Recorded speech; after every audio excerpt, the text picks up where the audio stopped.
ایک اور صحابی ہیں رضی اللہ تعالی عنہ، اس کا نام عاصم ہے، گئے اور گھر میں 70 وسق کھجور اٹھا کے لائے۔ 70 وسق کھجور، ایک وسق کا وزن اتنا ہوتا ہے جسے ایک اونٹ اٹھا سکتا ہے، گویا کہ 70 اونٹوں کا بوجھ اور وزن وہ لائے اور حضور نبی کریم صلی اللہ علیہ وسلم کو دیا۔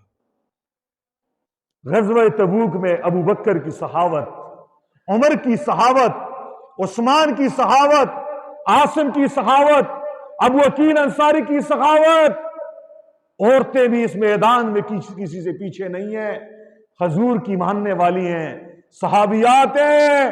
حضور کے اعلان کو سنا، گھر میں بیٹھی ہوئی مستورات، ماؤں بہنوں بیٹیاں، وہ بھی مسجد نبوی میں آئی۔ کسی کے ہاتھ میں سونے کا کڑا ہے، کسی کے ہاتھ میں سونے کی بالیاں ہیں، کسی کے ہاتھ میں سونے کی مندری ہے، اپنے زیورات رسول اللہ صلی اللہ علیہ وسلم کے قدموں میں ڈال کر اپنا نام بھی مجاہدین کی صف میں لکھ دیا۔